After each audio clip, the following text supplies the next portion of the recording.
जय गोगा महाराज। नमस्कार दर्शकों, मैं दशरथ भाई रबारी, ज्योतिष आचार्य, वास्तुशास्त्री, अहमदाबाद गुजरात से आपकी मेरी यूट्यूब चैनल जय गोगा एस्ट्रोलॉजी वास्तु में आपका स्वागत करता हूं। और जैसे हम वास्तुशास्त्र की जानकारी पे सीरीज चला रहे हैं और वास्तुशास्त्र की उत्पत्ति के विषय में अगर हम बातचीत कर रहे हैं तो वास्तुशास्त्र की उत्पत्ति में वास्तु पुरुष का महत्व जो है वो कितना है वो हम जानते हैं। और वास्तु पुरुष की जो उत्पत्ति हुई वो शंकर भगवान के द्वारा हुई है। और शंकर भगवान के द्वारा दूसरी क्या क्या उत्पत्ति हुई है और हमारे मनुष्य जीवन में शंकर भगवान का कितना महत्व है, कितना रोल है। शंकर भगवान हमारे मनुष्य जीवन की प्रेरणा है, उस बारे में हम अगले एपिसोड में हमने बात किया। तो आगे और भी हम इस एपिसोड में शंकर भगवान के दूसरे विषयों पे चर्चा करेंगे कि उन्होंने इस मनुष्य जीवन पे, इस प्राणी मात्र पे कितना उपकार शंकर भगवान ने किया है वो हम जानेंगे। तो अब हम बात करते हैं कि शंकर भगवान जो है वो अपने शरीर पे भस्म लगाते हैं। अब देखिए, भस्म, राख का कितना महत्व है। अगर आप आयुर्वेद में है, आयुर्वेद की जानकारी रखते हैं, या आपका कोई मित्र अगर है आयुर्वेद वाला, तो उन्हें भस्म के बारे में पता है कि भस्म हमारे जो शरीर जो होता है, अगर कोई बीमार है, कोई ना तंदुरुस्त है, कोई नामर्द है, अगर उस इंसान को अगर भस्म थेरेपी के द्वारा, यानी कि क्या होता है, सुवर्ण की भस्म होती है।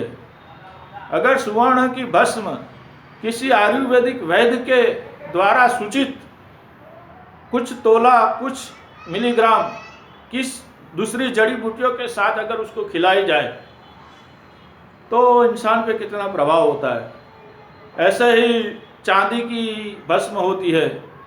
और दूसरे हमारे जो ये स्टोन है, जो हम सूर्य का नंग रूबी पहनते हैं, चंद्र का नंग माणिक पहनते हैं, मूंगा पहनते हैं, डायमंड, हीरा, ये सब स्टोनों की भी भस्म होती है। और ये भस्म भी आयुर्वेद के द्वारा, कोई आयुर्वेद डॉक्टर जो होता है बड़ा जानकार, वो उस भस्म का उपयोग इंसान मुर्दे को भी जान में ला सकता है, ऐसा ये भस्म का उपयोग है। तो अच्छे आयुर्वेदिक के जो जानकार डॉक्टर है उनसे आप अगर सलाह मशवरा करेंगे तो आपको ये भस्म के बारे में ज़्यादा नॉलेज मिलेगा, क्योंकि भस्म बहुत बहुत बड़ी चीज़ होती है। भस्म वो वैराग्य की भावना है। दूसरी हम देखो, शंकर भगवान के साथ उनके परिवार में गणेश जी है। अब गणेश जी जो है हर विघ्न के देवता है। शंकर भगवान ने हमारे विघ्नों को दूर करने के लिए साथ में गणपति भगवान रखे हुए हैं, साथ में गणेश जी हैं। और गणेश जी के द्वारा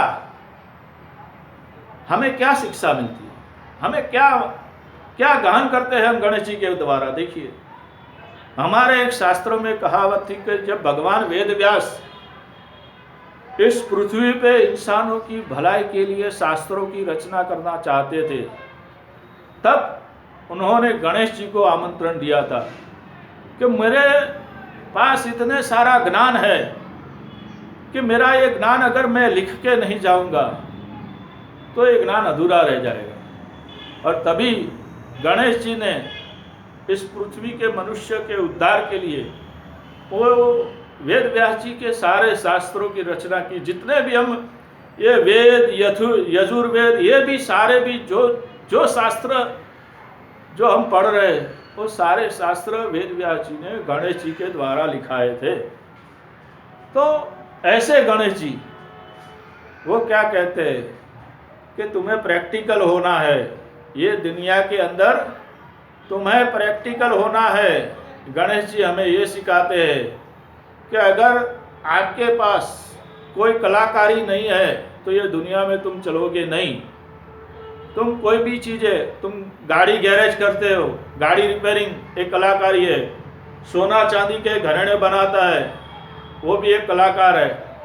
तो ऐसी जैसे आजकल के डिजाइन वाले हो गए, दूसरे माइक्रोसॉफ्ट इंजीनियर हो गए, तो ये सब कारीगरी है।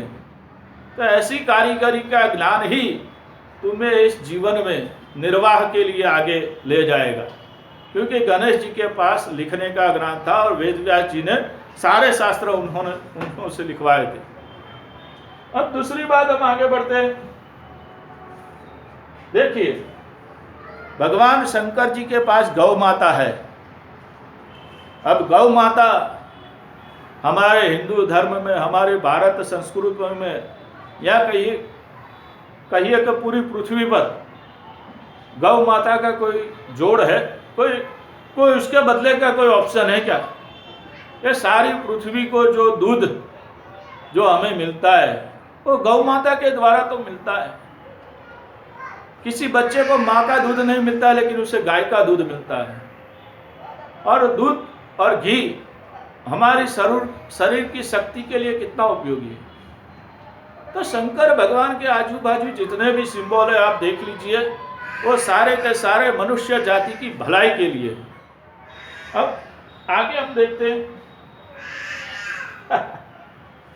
शंकर भगवान जो है वो अपने साथ हमेशा भूतों की टोली रखते थे। बोले शंकर तो बोले वो स्मशान में रहता है, भूतों के साथ रहता है। तो अब देखिए यहाँ पे आती है ऑकल्ट साइंस, जो साइंस नहीं बोलते यार अचानक क्या हो गया, मेरी किस्मत पलट गई, मुझे तो लॉटरी लग गई, मेरा तो इतना अच्छा हो गया।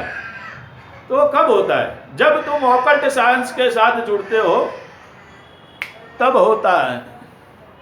और ऑकल्ट साइंस क्या है?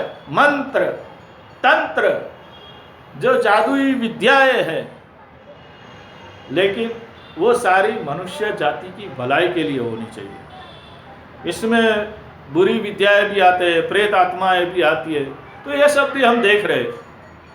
तो शंकर भगवान ने वो सारे उनके जो शास्त्र है, जो शंकर भगवान का तो इतना वर्णन है, इतना शास्त्र है कि अगर उनको हम पढ़े ना तो पूरी मनुष्य जाति का कल्याण हो जाए।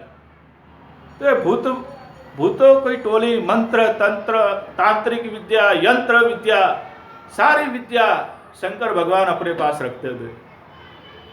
और अब देखिए,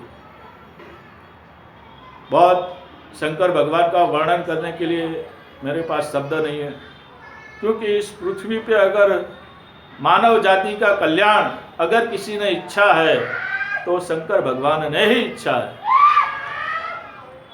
और लास्ट में मैं शंकर भगवान के विषय में बात करके हम ये एपिसोड को यहाँ ख़त्म करेंगे और दूसरी वास्तुशास्त्र की चर्चा हम अगले एपिसोड में करेंगे। तो जो शंकर भगवान को जो है प्रिय क्या है? भांग, धतूरा। जो भांग है, धतूरा है, जो नशे की चीज़ है, वो शंकर भगवान को प्रिय है। तो आज देखिए, भगवान ने इंसान को कड़ी मेहनत करने के बाद उसके शरीर को पूरा रिलैक्स मिले, उसको मनोरंजन मिले। जैसे देवता जैसे सोमरस कहते थे, ऐसे भगवान भांग पीते थे और भांग से इंसान एकदम शांत हो जाता है। उसकी सारे जो दुर्गुण होते, अगर उसको कुछ लगा है तो लगने वाली बातें भी कम हो जाती है, उसका दर्द मिट जाता है। तो ऐसा भांग धतूरे का उपयोग भी, बोले अगर तुम दुखी हो तो इस चीज़ का भी उपयोग कर सकते हो।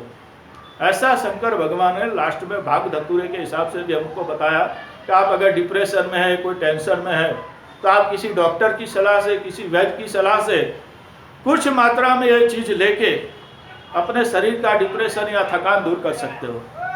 ऐसा हमारे शास्त्रों का उल्लेख की बात आती है। तो वास्तुशास्त्र के अंदर हमारी जो बातें हैं वो आगे चलती रहेगी, लेकिन मेरा शंकर भगवान के बारे में इतना सारा वर्णन करने का कारण क्या था?